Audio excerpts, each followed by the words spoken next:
Duterte, ha? Magiging aktibo ang mga Duterte sa 2025 midterm elections. Gusto raw kumandidato ng senador si dating Pangulong Rodrigo Duterte at ang kanyang dalawa pang anak. Tila nagpaplano na rin sila sa 2028 elections kung saan tinitingnang ipanlaban sa pagkapangulo si Mayor Baste Duterte. Nasa frontline ng balitang yan si Marian Enriquez. Tatlong Duterte ang nagbabalak maging senador sa 2025 midterm elections. Kinumpirma yan mismo ni Vice President Sara Duterte sa isang event kanina sa Cagayan de Oro City. Si PRD, Senator, yung kuya ko, si Paulo Duterte, yung congressman ngayon, Senator, si Sebastian Duterte. So tatlo ang Duterte next year for Senator. Yes, tatlo. Di marunong magbilang yung reporter, ha? Dagdag pa ni VP Sara, si Davao City Mayor Baste Duterte ang tinitingnang tumakbong pangulo sa 20... Sabi nga si Pulong, si Baste, at saka si Rodrigo Roa Duterte. Tatlo yun? Ang bihira yung reporter, ha? Kung sino man yung nagtanong, hindi, apat yun. 28 elections. Habang ang bise, babalik daw sa pagkaalkalde ng Davao City. Hindi na idinetalye pa ni VP Sara kung kailan siya babalik sa pagka-mayor, lalo't tatakbong Hindi. senador si Baste. Sa Alam mo kasi ang gulo-gulo ng mga nagtanong sa kanya dito, eh. Pag pinanood mo yung tuloy iba na pick up ni Frontline. Ang linaw nung sinabi ni VP Sara Duterte, pakinggan nyo naman. Yung comprehension nyo. Yung original video niyan, kasi parang ang gulo nung sagot ni VP Sara Duterte kasi paikot-ikot yung tanong ng mga nagtatanong sa kanya. Sinabi na nga niya, si Baste, si Pulong at si Rodrigo Duterte tatakbong senador sa 2025. Tapos sa 2028, tatakbo siyang si Baste ng presidente. Ako naman, may-mayor ako ng Davao. Yun na sinabi niya. Paulit-ulit naman. Bakit ba dumadami yung ngayon? Ang understanding medyo nababawasan. Ang tanong ngayon, kung yung tatlong Duterte ay tatakbong senador, sino magiging mayor ng Davao sa 2025? Hindi tinanong naman si VP Sara Duterte kung siya ba ay magre-resign. Ang sagot niya, hindi. Hindi siya magre-resign. So, sinong tatakbong mayor ng Davao? Ako po. Woo! Baka si Kitty Duterte hindi pa. Bata pa masyado si Kitty Duterte. Huwag niyong pinakikialaman, ha? Ayaw yan ng kanyang nanay. Ako, yung nanay niya nakapakahigpit. Sabi, ayaw niya sa politika. Ayaw niya mag-artista. Mag-aral ka. Sabi niya, grabe. Hindi si Kitty daw. Hindi si Kitty. At tanggalin niya. Huwag niyo nang pinag-uusapan niya si Kitty. Kung ayaw mong mamura ni Presidente. Inintindi mo na. Maraming nabudol. Oo nga eh. Hindi. Ako feeling ko lang naman po ito. Yung totoo, kasi di ba, syempre, ayaw naman natin mambola. Feeling ko, hindi yung tatlo ang tatakbong senador. Feeling ko lang feeling ko may maiiwan sa kanila doon. Definitely si Baste. At si PRRD rin at bilang senador. Si Pulong mukhang siya ang magme-mayor. Sa tingin ko lang tansya ko lang. Sa galawan nila mukhang yun ang mangyayari. Pero sinabi na lang pati si Pulong para talagang mataranta tong kalaban. Hindi, mukhang matataranta tong mga kalaban natin di ba? Hindi kasi, eto sabi nito isa, doon ako sa feeling mo, lakas ng radar mo. Hindi kasi, alam mo naman.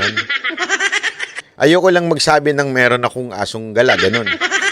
Yung meron akong puting ahas, mga puting Ayoko lang magsalita ng mga ganun, pero basta, feeling ko lang naman po, feeling ko lang si Pulong ang tatakbong mayor at si PRRD sasamahan niya sa pag-campaign etong si Baste Duterte.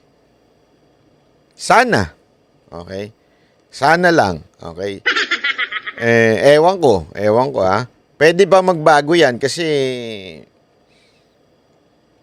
Basta, pwede magbago. Hindi ko masabi. Basta pwede magbago yan. Pwede ring si Basti na lang ang maging senador. Si Pulong congressman pa rin. At kasi ayaw ni Pangulong Duterte ang congressman eh. Siyempre ayaw din naman nila bitawan yung pagiging congressman. Importante rin po kasi yun eh. Para tuloy-tuloy talaga umunlad yung syudad. Kasi alam nyo, kahit papaano, kaya din naman ang ganda ng Davao. Pansinin nyo, ang linis-linis ng Davao, ang ayos-ayos ng Davao.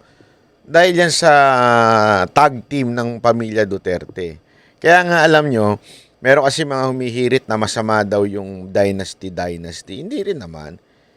Masama ang dynasty kung masama yung lahi na nakakumandidato, di ba? Katulad yung congressman na buhaya, yung anak na may governor, mukhang buhaya din. Pwede pang ganun. Pero kung sakasakaling katulad ng mga ganito, marami naman magaling dyan kahit magkakapatid, di ba? O nandyan ng mga Cayetano, magaling naman yun. Si Senator Alan at saka si Senator Pia, mga magagaling niya, mga matitikas ho yan. Di ba? Marami naman nung maayos na mga magkakapatid. Meron lang din mga sablay. Pero kasi, para sabihin mo na ipagbawal na yung dynasty, mahirap din naman. Hindi, mahirap din naman po. Di ba? Ito, tuloy. Nanyan, nilinaw ng bise na hindi siya magbibitiw bilang pangalawang pangulo ng bansa. Ayon sa ilang political analyst, tila piniflex ng mga Duterte ang kanilang lakas sa politika. Ngayong hindi lang isa kundi 3 Duterte ang tatakbo sa pagkasenador. But I think what Sara is saying here is that hindi kami mawawalan ng mga paraan, no, to stay. Mag-ayos ka naman ng suit mo.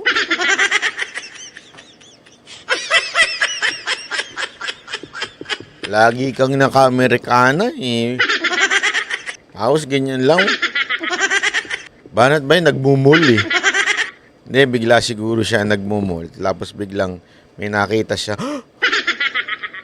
Sabi niya, yung 3 tatakbo ah. Kailangan ko maging bilang isang political scientist. Talagang pinaganda pa, no? Political scientist. Ako, political engineer. Ano ba? O kaya political lawyer. Daming alam nito ni Richard. Hoy, Richard! Umayos-ayos ka nga. Umayos-ayos ka sa mga style mo, Relevant and powerful. At be careful not to dismiss us. Never count out the Dutertes. Ang dami namin options. I think yun yung sinasabi natin. Utangin ng analyzation mo, no? Pang-science. Pang-scientist, Yung analyzation niya, pang-scientist. Ang lalim, ano? Hindi, di ba? Parang, is that the best that you can analyze things? Oh, ito naman si Prof. Si Prof Balimbing. Kilala ko karakas mo, Prof. Nakasama ka namin, Prof, dati. Alam ko yung karakas mo. Para naman kay political analyst Professor Antonio Contreras, hindi malayong manalo ang mga Duterte. Yun nga lang, Of course, like I said, this is a free country, but what is the reason why they want to run? All of them. Are they doing this for the people or for the family? And that is something that is going to be hotly debated. That's going to also be something that can be brought against them. Because basically, you're running, all of you, it's an overkill. Galing sa isang pulis. Hindi. Alam mo kung bakit? Hindi. Ikaw naman overkill. Alam mo, kaya talaga kasi kulang talaga eh.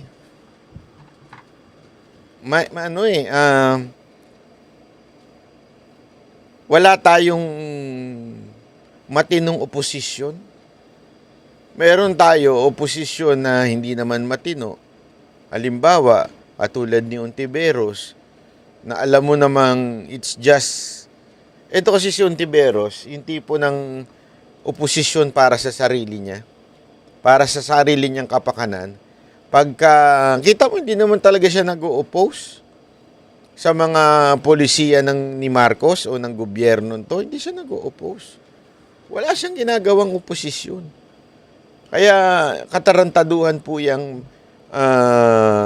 there is an opposition sa Senate? Wala. Mas ano pa nga si Pimentel mas masasabi mo pang matinong oposisyon At least talagang hindi siya oo ng oo.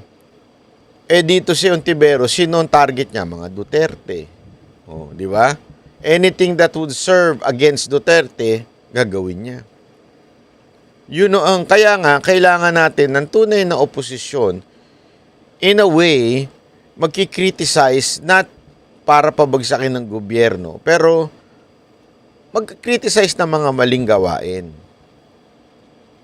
Halimbawa, isipin nyo to. No one is criticizing what happened itong recent encounter sa South China Sea, 'di ba? Wala ho. Meron niyang hearing, may hearing kasi na ginawa kanina si Senator Amy.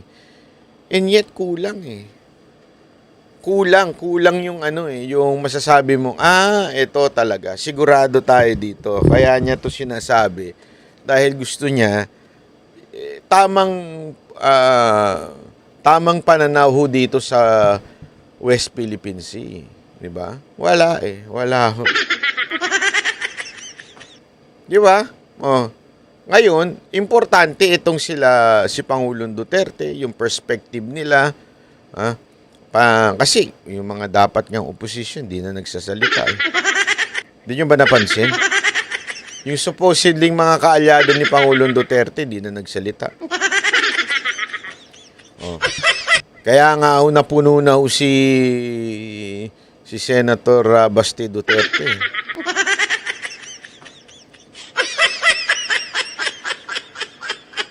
Di ba? Sa gitna niyan, matatanda ang sinabi ni Atty. Harry Roque na si VP Sara ang magiging leader ng oposisyon. Pinabulaanan niya ng bise. Wala akong pinag-usapan ngayon na politika. Sa tingin ko, Di naman pinabulaanan. Sinabi niya wala pa siyang plano sa politika. ay magkaibigan pa rin kami ni Pangulong Bongbong Marcos. Tignan mo sabay tawa. Magkaibigan pa rin kami. Pero naging matipid ang tugon niya nang tanungin kung ano ang pinag-usapan nila ni Pangulong Marcos nang ihain niya ang kanyang So mali yung sinasabi nitong news na parang sinuplak siya ni VP Sara Duterte si Roque. Walang ganoon. Ito namang news, maling angle yun. resignation bilang DepEd Secretary. Sa ibang panahon, pag-uusapan natin yan. Tingnan mo na. Sa ibang panahon, pag-uusapan natin yan. Easy, may tamang panahon, di ba? Akala nyo yung video lang ang may tamang panahon? Akala nyo yung video? Yung video lang ang may tamang panahon? Hindi. Eto din, may tamang panahon. Akala nyo kasi. Hindi, ibig sabihin nun, tama yung sinabi din ni Roque. Hindi sinuplak si Roque. Hindi pa lang napapanahon ngayon. 'Di ba? Hindi pa lang napapanahon ngayon na magsalita. Sa tamang panahon, darating tayo diyan. Easy. 'Di ba? Easy. Huwag masyadong mainit ang ulo nyo. Sa tamang panahon, darating tayo diyan. Kasi alam nyo, eto mga politiko na to, ingat din sila magbitaw ng salita na maano ba sila na namumulitika, na ang aga-aga na mamamulitika. Kasi pag bumitaw ka ng political ngayon, ang aga mo na mamamulitika, ganun kaagad dyan Tandaan nyo, contender to si VP Sara Duterte to run as the next president. Di ba ho? So, ibig sabihin, easy lang. Darating tayo sa panahon na yan. Huwag lang kayong medyo